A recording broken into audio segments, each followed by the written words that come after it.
welcome to 9 to 5, a show about all things work. So today I have a special guest with me on the show, Abigail. Hi everyone, how you doing? How's your Sunday? Yeah, so as I promised, I said I would film this show on the weekend. So I'll get special guests to come over to my house and then we can have some wine and talk about 9 to 5. So today we're talking about different types of work colleagues that you find at your regular job. I'll start. We have the office gossip. That's that one person who's always standing in a corner, who's always leaning over someone's desk and has a juicy story to tell. They know who's sleeping with who, they know who's stealing what, they know who's coming in as a new boss, they know all the intel about everybody. But then they also know intel about you. So the moment you start participating in gossip, they will take everything that you say, take it to the next person and start peddling that you say this, you say that, and that will not help you at the workplace. Best way to deal with them: stay clear, acknowledge them. Okay, I've heard what you've said, but you know what, I don't feel I should be participating in office politics. I would just love to get on with my job. You dismiss them in a respectful way. Yeah, true. If you want to be happy in your workplace, don't be that guy. Just mind yours. Don't talk about things that you have no business talking about. Yeah. The second type of workmate we're going to talk about is the know-it-all. Gosh. You can't tell them anything. Before you even finish your statement, they have something to say. They're referring to how they did it yesterday or the week before. So don't be that person. You know, you stifle other people's ideas, and you just cramp the whole creativity in the workplace. I agree with that. The know-it-all becomes a big challenge, especially when Abby brought her son, who's now calling her. So we're gonna take 5 and then we'll come back in a bit. All right, we're back. Abby was telling us about the know-it-all. Okay, so the know-it-all, like the name suggests, they know everything. You can't tell them anything. And how to best deal with these people is, you just, like everything else, you acknowledge them, make them feel like their input is very important, but you still stay in your lane, stay on your path, and implement the ideas that you think will actually help you achieve whatever goal you'll be trying to achieve. The other person that you will find in your 9 to 5 job is the what is it? I don't know, I just forgot.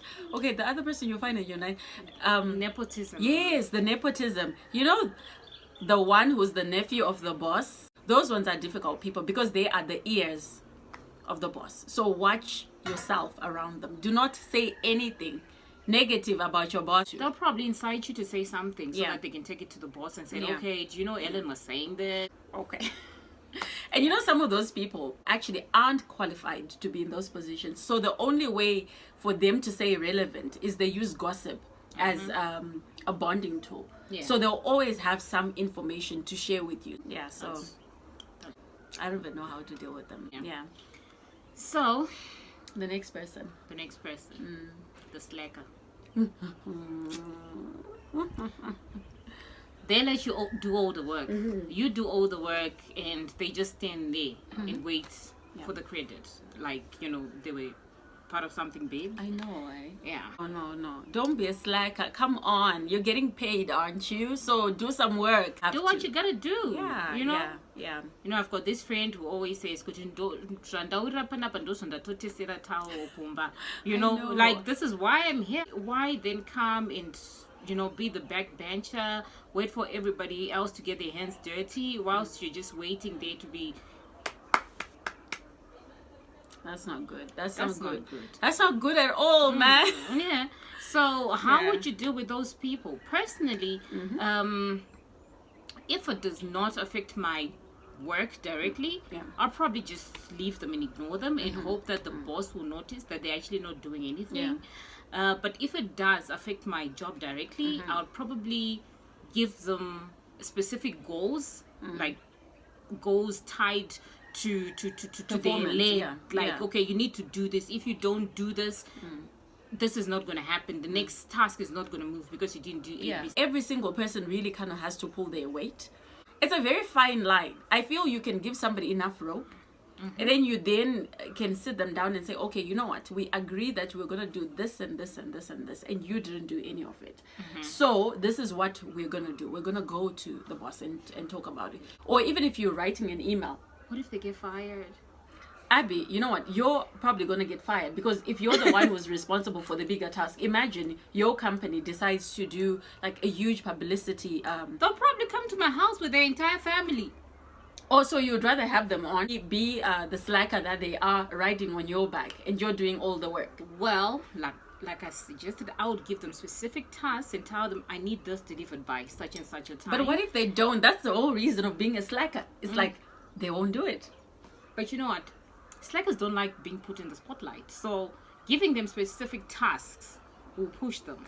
Really? Yeah, it will.